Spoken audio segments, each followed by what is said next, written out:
Magandang umaga naman sa inyo, Ted.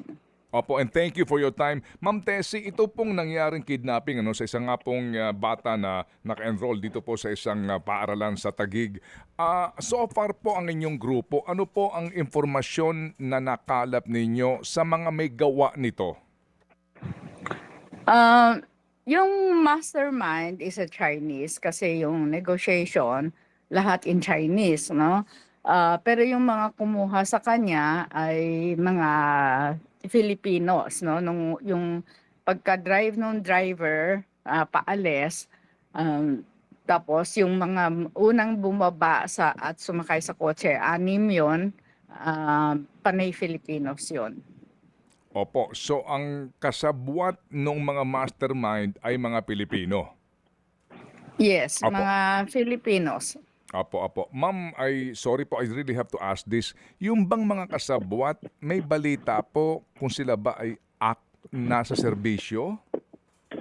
Wala kaming information tungkol doon, no? Although sabi ng mga bata, they look like policemen. Ang kala nga daw niya, kasi bigla silang tumigil sa tabi ng daan, akala niya mga pulis na huhulihin yung driver for violation or something, no? Mm. So, yun ang impression ng bata, that these are authorities.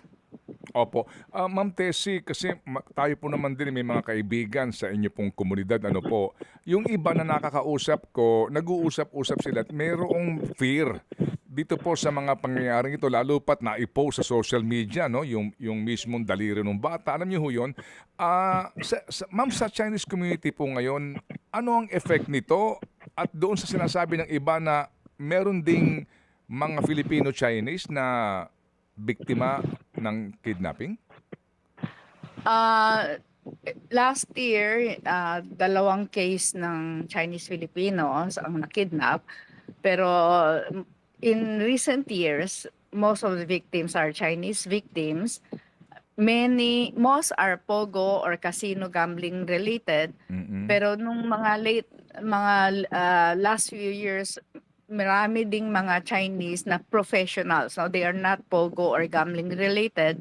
Mga professional sila na nakidnap din. No? That is why it is sowing panic sa Chinoy community, no? Hindi lang sa Chinoy community, Mm. siguro pati yung mga Chinese nationals na legitimately doing business here, siyempre they're all scared. Yes, ma'am. Kasi ma'am, if you also recall, di ba, matagal na po tayo nag-uugnayan sa isyong ito. Usually po, pag merong pamilya, Filipino-Chinese na family na naharap sa gantong pagsubok, sa inyo po kumokontak kasi nga for guidance. Ano po? Di po ba, Ma'am Tessie, yan pong inyo po talagang nagiging papel, yung pagtulong sa kanila sa napakaraming bagay. Doon po sa nangyari last year, nagbayad ba sila ng ransom? Paano po nakaligtas yung mga kidnap victims noon? Unfortunately, no, yung isang Chinese Filipino na nakidnap, no, hardware store owner lang 'yan.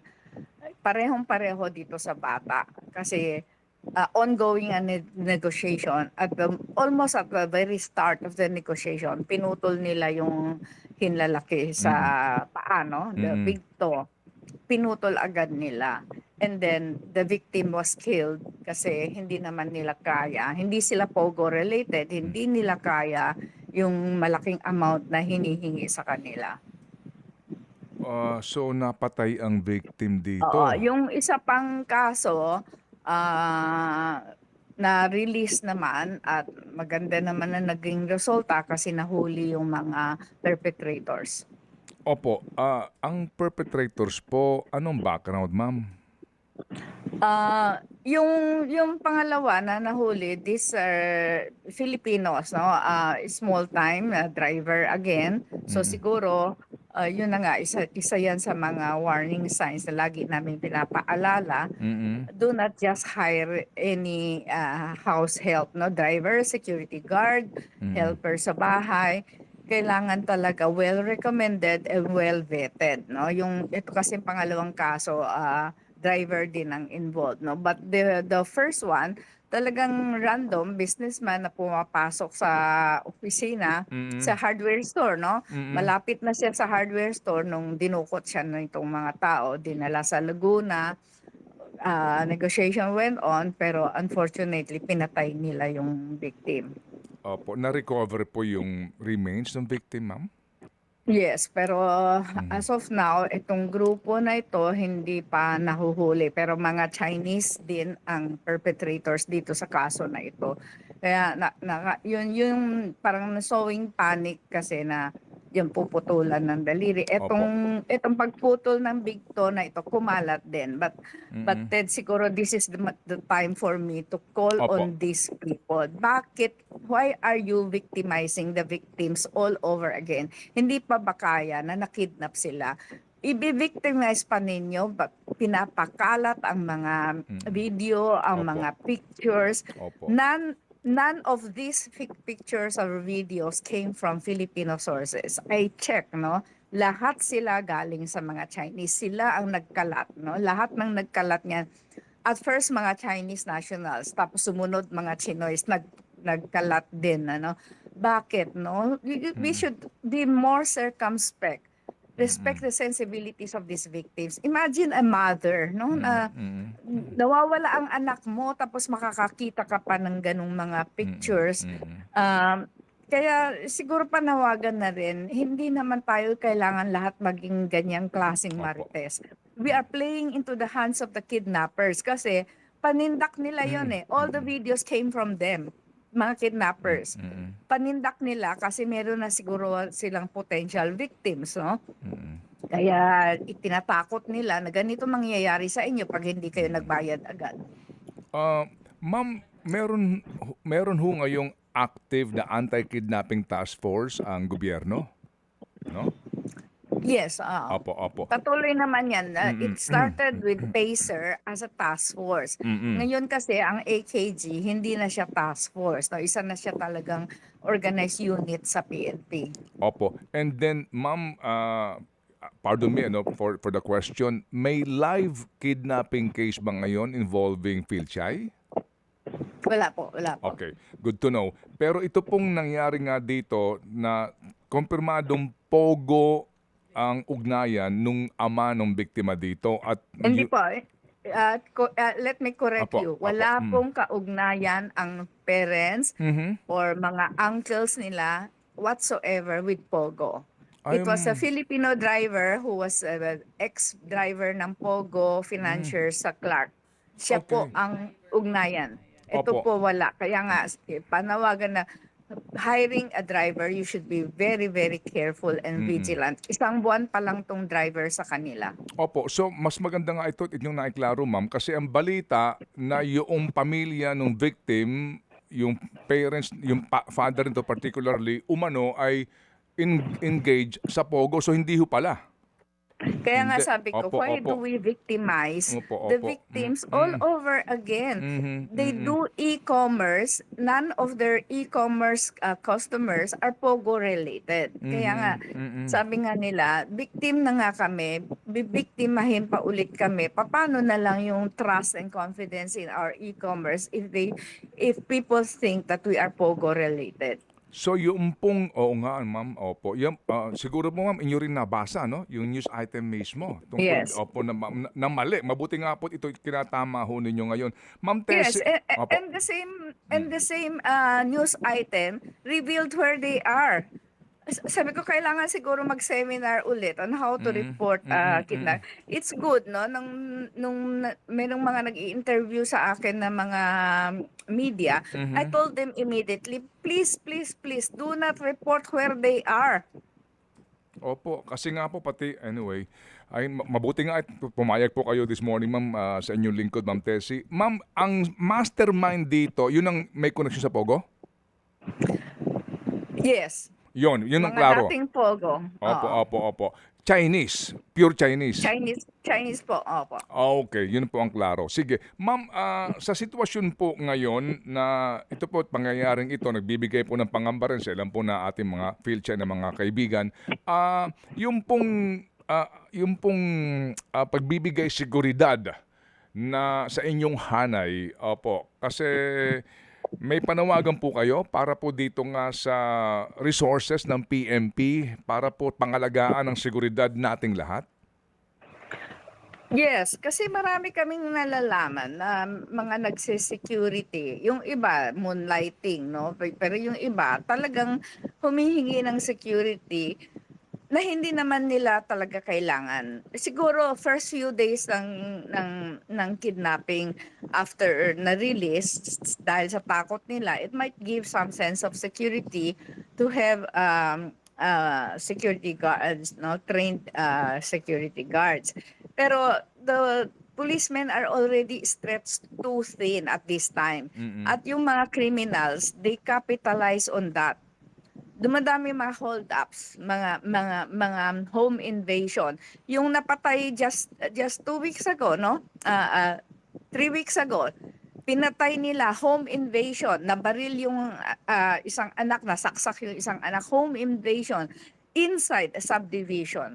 Dumadami din yan kasi the criminals capitalize on the fact na alam nila the police are stretched too thin dahil marami silang inaasikaso ngayon. Yung mga checkpoints, why do you have 10 to 12 people, police in the checkpoints, no? Uh, Siguro kailangan, hindi ko ma-judge, pero bakit kadami-dami niyo nakakumpol dun sa checkpoint? Ganyan ba talaga kadami? Mga campaign sorties, mga politiko na kumakampanya, kadami-dami ng bit-bit na mga PNP guards. Why?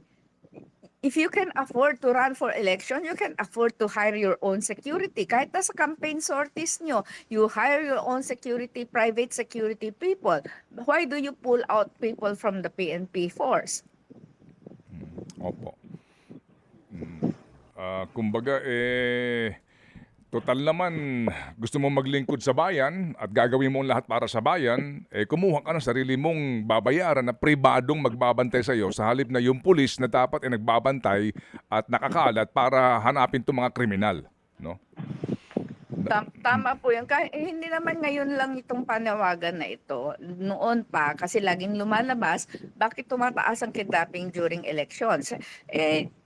It's because these people, these criminals, capitalize on the fact. Alam nila, stretched too thin ang mga police force natin dahil ang dami-dami nilang kailangan bantayan. Opo. Sige po ma'am, salamat po na marami dito po sa reminder na ito at kami tatawag sa kinauukulan kung sakasakali po, no, para sabihin po ito napaka-importante at makabuluhan na inyo pong panawagan. Ma'am Tessie, sa ngayon po, anong effect nito sa ating Chinese community, particular po yung mga meron pong balak na magnegosyo, mag-expand ng negosyo dito sa pangyayaring ito, ma'am? It has a very dampening effect, no? Na masyadong it's creating panic all over again na parang nangyari noong 90s, no? Even me speaking like this doesn't help, no? Kasi alam naman ninyo, pag hindi ninyo ako ini-interview, wala tayong mga problema, no? Kaya masaya ako, nagpapasalamat ako pag wala akong mga interview. Sana interviewin ninyo kasi ako naging ganun o something like that. Pero usually bad news kasi even my presence in media does not help, no? Kasi nga as much as I want to just calm them also or calm them down also, kung minsan nangyayari yan, but it's just to calm them down na we should still continue to become vigilant. Do not flaunt your wealth. Do not live extravagant lifestyle. And most importantly, be sure that you are vigilant when hiring house help. Opo, yes ma'am. And ma'am, kami po ay nagpapasalamat din na kayo'y pumayag ngayon nga sa panayam na ito para lang klaruhin itong mga balita, na maitama itong mga balitang ito. Manawagan nga sa sensibilities po ng mga tao dito po sa karanasan ng biktima na nga po ng karumal-dumal na krimen, eto pat dagdag trauma dahil nga sa pagpapakalat nitong kung ano-ano mga maling balita at mga picture na pinagdaanan po ng biktima. Yes po, Ted, pasalamat din kasi TV5 was one of the mainstream media na pinakiusapan ko. Monday pa lang, Monday, nung kumakalat yan, ang dami nang gustong mag-interview sa akin. So, all the three mainstream media, ABS, GMA, and TV5, pinakiusapan ko. And they told me, we understand, ma'am. So, we will have a news blackout. Kaya pasalamat din sa kanila na naiintindihan nila sa mga sitwasyong ganito, hindi dapat talaga na nagbibigay ng information. Buti naman nung na-rescue na, sige, pwede nang mag-interview. Opo, yes ma'am. Sige po, so Ma'am Tessie, muli po salamat na marami. We've come a long way dito po sa isyong ito at kami po'y kaisa ninyo as always po sa ating kampanya para labanan itong krimen na ito, uri ng krimen at manawagan po sa ating lahat para po sa tamang kilos, aksyon sa ating komunidad. Ma'am Tessie, salamat na marami. Please do take care. Maraming salamat din po. Thank you. Si Ma'am Tessie Angsi, ang founding chairman po ng grupong Movement for Restoration of Peace and Order.